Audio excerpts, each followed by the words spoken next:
What Baha'is Celebrate on the Day of the Covenant, a Baha'i Blog article written and read by Matt Giani. Because Abdu'l-Baha, the eldest son of Baha'u'llah, was born on the same day that the Bab declared his mission to Mullah Hussein, Abdu'l-Baha forbade Baha'is from celebrating his birthday. But when Abdu'l-Baha was traveling through the United States, approximately 1 century ago, the American believers repeatedly expressed their desire to commemorate his life in some fashion, given the immense impact he had on the American Baha'i community. Although Abdu'l-Baha still instructed Baha'is that only the declaration of the Bab should be celebrated on the 8th day of Azamat, according to the Baha'i calendar, he eventually allowed the Baha'is to choose a date that was furthest away from the date when Baha'u'llah passed away, and to use that day to celebrate the establishment of Baha'u'llah's covenant with humanity. As Baha'u'llah passed away on May 29th, 1892, or the 13th day of Azamat, the Baha'i community chose 4 Qal, 182 days away from the day of Baha'u'llah's passing, as the day of the covenant. But what exactly is Baha'u'llah's covenant, and what exactly is it that Baha'is are commemorating on this day? Baha'is believe that the primary purpose of our faith is to establish the oneness of mankind and to promote the unification of all of humanity. We also believe that this was the purpose of every divine manifestation, but one of the distinctive features of the Baha'i faith is the fact that Baha'u'llah explicitly and unambiguously identified who would succeed him after his passing, and created an administrative order designed to ensure the unity of the Baha'i community.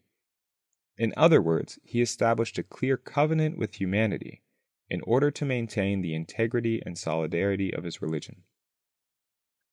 The paramount importance of this covenant is evident when comparing the Baha'i faith to previous religions.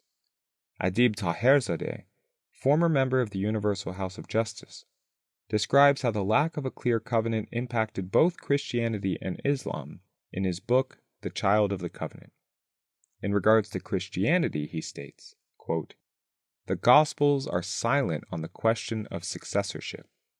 Only a vague and inconclusive statement, quote, 'And I say also unto thee, that thou art Peter, and upon this rock I will build my church,' end quote, has led a section of the followers of Christ to consider Peter as his successor. Such a claim, which is not upheld by a clear and unequivocal declaration in the Gospels, has caused bitter conflicts throughout the checkered history of Christianity. As a result, the religion founded by Christ has been divided into major sects which have multiplied through time." End quote. Mr. Taherzadeh goes on to describe how a similar situation arose in Islam. Quote, "Having completed the rites of pilgrimage to Mecca in the last year of his life, Muhammad, on his way back to Medina, ordered the large concourse of his followers to stop at a place known as Qadir-i-Qum. In that vast plain a number of saddles were stacked up, making an improvised pulpit from which Muhammad delivered an important address to the congregation. There he is reported to have taken Ali by the hand and said, 'Whoever considers me as his Lord, then Ali is also his Lord.' The Shias consider this verbal statement to be authoritative, and on its basis believe Ali to be the lawful successor to the Prophet. But the majority of the Muslims, the Sunnis, reject this view.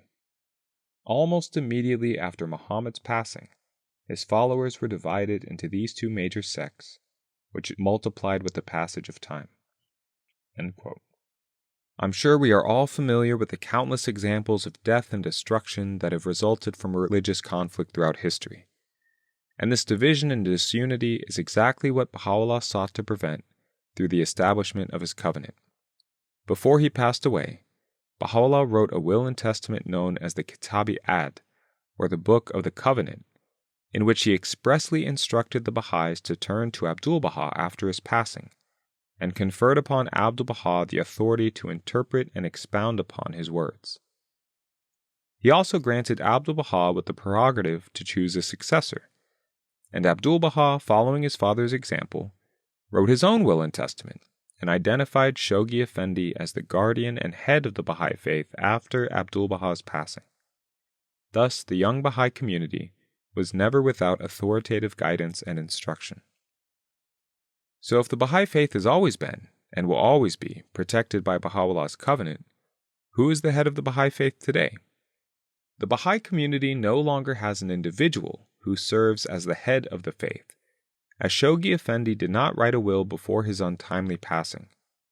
However, that does not mean that the faith is no longer protected by Baha'u'llah's covenant. As mentioned above, Baha'u'llah not only identified his successor, he also established an administrative order that will continue to guide the faith. In every community where at least 9 Baha'is reside, Baha'is gather together every year to elect a 9-member body known as the local spiritual assembly, which governs and tends to the needs of the community.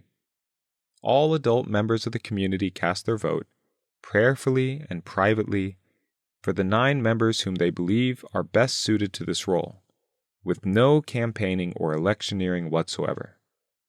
Similarly, elected delegates gather annually at the national level to elect a national spiritual assembly in each country with a sufficient number of Baha'is. And finally, every 5 years, the elected NSAs convene in the Baha'i World Center in Haifa, Israel, to elect the Universal House of Justice, the 9-member body that serves as the head of the global Baha'i community. And while many democracies around the world may have a similar process for electing their national representatives, the key difference between those forms of democracy and the Baha'i faith is that Baha'u'llah, rather than the Baha'is themselves, established the administrative order of the Baha'i faith.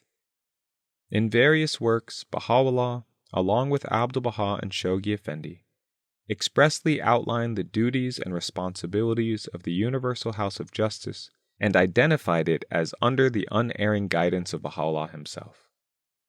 Thus, on the Day of the Covenant, we should obviously remember Abdu'l-Baha's incredible legacy of sacrifice, devotion, and compassion that defined his life. But we should also study and reflect on the importance of the administrative order of the faith and the incredible blessing which is the Universal House of Justice.